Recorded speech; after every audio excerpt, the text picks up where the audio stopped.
বর্ষার দিনে সকাল ৬টা থেকে ১২টা পর্যন্ত ডেলি মর্নিং রুটিন স্মার্টলি তাড়াতাড়ি সব কাজ কিভাবে গুছিয়ে করি। আসসালামু আলাইকুম বন্ধুরা, তোমরা সবাই কেমন আছো? আশা করি আল্লাহর দয়ায় তোমরা বেশ ভালো আছো। আলহামদুলিল্লাহ, আমরাও বেশ ভালো আছি। নতুন দিনে আর একটা নতুন ভিডিও নিয়ে তোমাদের মাঝে চলে এসেছি। দেখতে থাকো বন্ধুরা, আজকের ভিডিওটা তোমাদের কাছে ভীষণ ভালো লাগবে। তো যাই হোক, খুব সকালে উঠেছি। সকালে উঠে কিন্তু রান্নাঘরে চলে এসেছি। রান্নাঘরে এসে খুব সকালেই উঠেছি, ভোর রাতেই উঠেছি। উঠে কিন্তু নামাজ পড়েছি। নামাজ পড়ে নিয়েই কিন্তু বাইরের দিক ঝাড়ঝাঁটা দিয়ে নিয়েছি, কারণ সকালবেলাটুকু কিন্তু বৃষ্টি ছিল না, সেই কারণে বাইরের দিক সব কিছুই ঝাড়ঝাঁটা দিতে পেরেছি। তারপরেই কিন্তু কিছুক্ষণ বসে থেকেই তো রান্নাঘরে চলে এসেছি খাবারের জোগাড় করতে, মানে ব্রেকফাস্ট করার জন্য যা আজকে খাওয়া দাওয়া হবে সেই সব কিছুই কিন্তু গুছিয়ে নিচ্ছি। তো একটা পেয়ারা কেটেছি, সাথে আম কেটে নিচ্ছি, আর সাথে কিন্তু গরম পানি আর লেবু চিপে কিন্তু খেয়ে নেব। এটাই আমাদের ব্রেকফাস্ট। আর মেয়ের তো দুধ রয়েছে, মেয়েকে দুধ খাইয়ে দিয়েছি। আর হাজবেন্ড উঠে গিয়েছে, মেয়েও উঠে গিয়েছে। তো এখন আমরা ব্রেকফাস্টটা কিন্তু করে নেব। তো যাই হোক, ভিডিওর শুরুতেই বলবো, যে যেখান থেকে এই মুহূর্তে আমার ভিডিওটা দেখছো, আশা করব একটা ছোট্ট লাইক দিয়ে আমার ফুল ভিডিওটা কন্টিনিউ করবে, কারণ তোমাদের একটা ছোট্ট লাইক আমার ভিডিওটা অনেক দিদি বোনেদের মাঝে পৌঁছে যেতে সাহায্য করবে। তাই আশা করব একটা ছোট্ট লাইক দিয়ে আমার ফুল ভিডিওটা কন্টিনিউ করবে। তো আমার এখন খাওয়ার ব্রেকফাস্টের জন্য যা আমরা খাই সেগুলো কিন্তু জোগাড় যত্ন করা হয়ে গেল। এখন হাজব্যান্ডকে নিয়ে সঙ্গে নিয়ে কিন্তু আমরা খাওয়া দাওয়াটা করে নেব। তারপরে কিন্তু আমি খাওয়া দাওয়া করে নিয়েই কিন্তু চলে এসেছি বেডরুমে। বেডরুম কিন্তু অফ ক্যামেরায় গুছিয়ে নিয়েছি, কারণ আজকে হয়তো দেখতে পাচ্ছ সাদা ওয়ালপেপার লাগিয়েছি খাটের মাথার উপরে। এই পেপারটা লাগিয়ে নিয়েছি অফ ক্যামেরায়, কিন্তু আমার ভাই আর আমি করে নিয়েছি, কারণ এটা করব করে কিন্তু করা হচ্ছিল না। তো যাই হোক, আরও অন্যভাবে কিন্তু সাজাবো, সেটা কিন্তু তোমাদের মাঝে শেয়ার করব।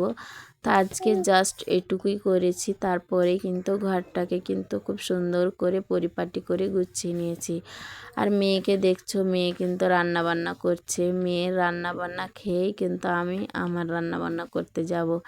আর মেয়ে ওই তো বাইরে যখন খেলাধুলা করে, তার আরও অনেক জিনিস রয়েছে, ওইগুলো বাইরে খেলাধুলা করে।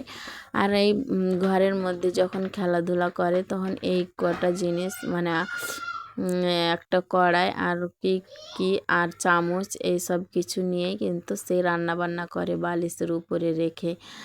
বালিশটাই হচ্ছে ওর চুলা রান্না করার, তো ওখানে বালিশটা নিয়ে কিন্তু রান্নাবান্না করে।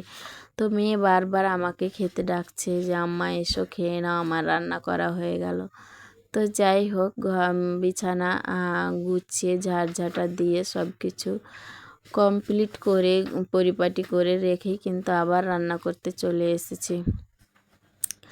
তো রান্না করতে এসেছি, আজকে রান্না বান্না হবে শাক ভাজি, তারপরে হবে ডাল, পাতলা করে একটা ডাল, মুগ ডাল রান্না করব আজকে।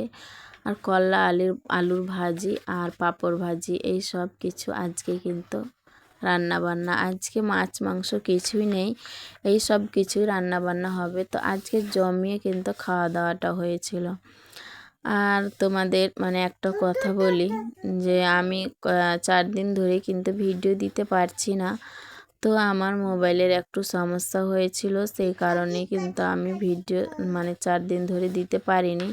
তো ওটা আমি কিন্তু পোস্টের মাধ্যমে জানিয়ে দিয়েছিলাম। তো যাই হোক, আজকে একটা ভিডিও নিয়ে এসেছি, কিন্তু তবুও সম্পূর্ণ আমি কাজ যা দিনের আমার ডেলি মর্নিং রুটিনের যা কাজ থাকে সম্পূর্ণ কিন্তু ভিডিও করে তুলে ধরতে পারিনি। অফ ক্যামেরায় কিছু কাজ করে নিয়েছি, আর রান্না বান্নাটা পুরোটাই কিন্তু আমি ভিডিও করতে পেরেছি।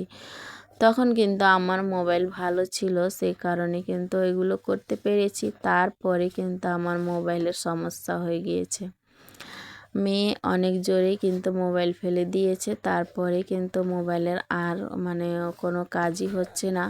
তো সেই কারণে কিন্তু আমি আর ভিডিও দিতে পারিনি এই কদিন ধরে। তো আশা করি কিন্তু মানে আর 1-2 দিন হয়তো বা মাঝখানে বন্ধ হতে পারে, বা আজকে ভিডিও দিয়ে আর 1-2 দিন মানে ভিডিও দিতে পারবো না, এটা হতেও পারে আবার নাও হতে পারে, কিন্তু গ্যারেন্টি দিয়ে বলতে পারছি না যে আমি মানে প্রত্যেক দিন ভিডিও দেব। তো যাই হোক, এই কয়দিন কিন্তু মোবাইলটা যখন ঠিক হয়ে যাবে তখন কিন্তু আমি ডেইলি তোমাদের মাঝে আবার ফিরে আসব। তো এখন এই কয়দিন কিন্তু একটু অসুবিধায় রয়েছি, সেই কারণে তোমাদের জানিয়ে দিচ্ছি। তো প্লিজ তোমরা আমাকে ক্ষমা করে দিও, আর আমার পাশেই কিন্তু থেকো। তো এইভাবে আমার পাশে রয়েছে, এইভাবে পাশে থেকো।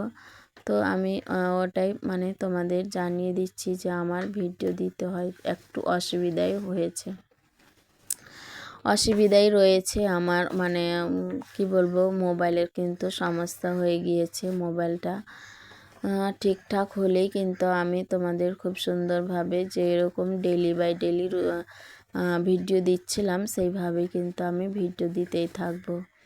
তো যাই হোক, বর্ষার দিনেও কিন্তু আজকে অনেক কাজ করে নিয়েছি, আমার বেডরুমটাকে সুন্দর করে কিন্তু গুছিয়ে নিয়েছি।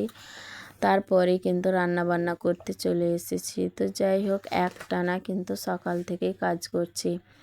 তো কাজ মানে বেশ কিছু কাজ নয়, ওইটুকুই কিন্তু বেডরুমটাকে সাজাতে একটু সময় লেগেছে। তো যাই হোক, ওই সময়টুকু আর ভিডিও ক্যাপচার করিনি। তো এখন মানে রান্না বান্নাটা কিন্তু করে নিচ্ছি সেই সাথেই। তো ওটাই তোমাদের মাঝে মানে তুলে ধরছি। তো যাই হোক, শাক ভাজি কিন্তু অলরেডি হয়ে গিয়েছে। এখন ডাল আর করলা আলুর ভাজিটা কিন্তু বসিয়ে দিলাম, তারপরে কিন্তু পাঁপড় ভাজিটাও করে নেব। তো যে সমস্ত দিদি বোনেরা আমার চ্যানেলের মধ্যে নতুন এসেছো, আমার ভিডিও প্রথমবার দেখছো, আমার ভিডিও দেখতে যদি তোমাদের একটু হলেও ভালো লেগে যায়, তাহলে আমার চ্যানেলটাকে সাবস্ক্রাইব করে বেল আইকনটা প্রেস করে দিতে পারো। এতে করে যেটা হবে, আমার ভিডিও ছাড়া মাত্রই তোমাদের কাছে নোটিফিকেশন সবার আগে পৌঁছে যাবে, তখন তোমরা সময় সুযোগ করে দেখে নিতে পারবে। আর যারা অলরেডি এই কাজটি করে দিয়েছো তাদেরকে অসংখ্য ধন্যবাদ। তো যাই হোক, এখন কিন্তু বৃষ্টি হচ্ছিল, এই মুহূর্তে কিন্তু ঝমঝমে বৃষ্টি হচ্ছিল। তো বৃষ্টির কথা আর কি বলবো, মনে হয় বান উঠেই ছাড়বে আমাদের এখানে, সেই কারণে এত বৃষ্টি মানে হচ্ছে। তো সব সময় মেঘলা হয়ে থাকছে, রোদ নেই, মানে বৃষ্টি হতেই আছে, রোদ নেই, কিছু নেই, বাতাস নেই, জামা কাপড় একদম শুকাচ্ছে না, ভীষণ কষ্ট হচ্ছে। আর জামা কাপড়ের কি গন্ধ, আর ঘরের ভিতরেও কিন্তু কেমন জানি ভ্যাপসা গন্ধ হচ্ছে। তো মানে কি বলবো, আর ভালো লাগে না এই বৃষ্টি বৃষ্টি মেঘলা মেঘলা দিনে, আর একদম ভালো লাগে না। তো যাই হোক, কি করা যাবে, মানে এইভাবেই কিন্তু দিনগুলো কেটে যাচ্ছে, দিন পার হয়ে যাচ্ছে, দিন কিন্তু কিংবা সময় কিন্তু বসে থাকে না। তো যাই হোক, সময় কিন্তু সময়ের গতিতে ঠিক চলেই যাচ্ছে। তো সময় কিন্তু বসে থাকে না। তো আজকে দিনটা কিন্তু ব্যস্ততার মধ্যে দিয়েই কেটে গিয়েছে। তো মেয়ে তো রয়েছে, মেয়েকে নিয়ে সময় খুব সুন্দরভাবে পার হয়ে যাচ্ছে, আর কাজের মাধ্যমে কিন্তু সময়গুলো ঠিক সুন্দর করে চলে যাচ্ছে। আর সব সময় ঘরের ভিতরেই থাকতে হচ্ছে, কারণ বাইরে যেতে একদম ইচ্ছে করে না, রাস্তাঘাটের অবস্থা ভীষণ খারাপ। তো কাদা কাদা হয়ে থাকছে, তো বাইরে যেতে কিন্তু একদম মন চায় না, আর ঘরের ভিতরে সব সময় থাকতেও ভালো লাগে না। বৃষ্টির কারণে এই বর্ষার দিনে কি করা যায়, এইভাবেই কিন্তু মানে দিন পার করতে হচ্ছে, একদম ভালো লাগে না। আর মেঘলা মেঘলা দিন, জামা কাপড় শুকায় না, কীরকম গন্ধ ছুটে, তো বুঝতেই পারছো। তো ফ্যানের হাওয়ায় যতটুকু কাপড় জামা কাপড় শুকায়। আর মেয়ে কিন্তু বর্ষার কারণে আরও মানে একটু বাইরে গেলে কিন্তু সে জামা কাপড় নোংরা করে আসে, তাকে কোনো রকম কিন্তু ধরে বন্ধ করে রাখি। তো সব সময় কিন্তু ধরে রাখাও যায় না, তো মেয়ে বিরক্ত করে খুব। যখন ঘুমিয়ে থাকে সেইটুকু সময় কিন্তু মনে হচ্ছে শান্তি, না হলে সারাক্ষণ তার সাথে বকাবকি করতেই থাকি বকাবকি। মেয়ে কিন্তু খুব ছোটাছুটি করে, তোমরা জানোই তো। তো যাই হোক, এইভাবে আজকে রান্না বান্নাটা কিন্তু আমার কমপ্লিট হয়ে গেল। রান্না বান্না এখন হয়ে গেল। রান্না বান্নার শেষে কি রান্না করলাম, তো আজকে ভীষণ খাওয়া দাওয়া ভালো হয়েছিল। মানে মাছ মাংসর থেকে এইভাবে রান্না করে খাওয়া দাওয়া করলে কিন্তু বেশি ভাত খাওয়া যায়, আমি এটা মনে করি। তো যাই হোক, মাছ মাংসর থেকে কিন্তু নিরামিষ শাক সবজি দিয়েই কিন্তু খাওয়া দাওয়া খুব ভালো হয়। আজকে রান্না বান্না থেকে বিদায় নিয়ে নিলাম।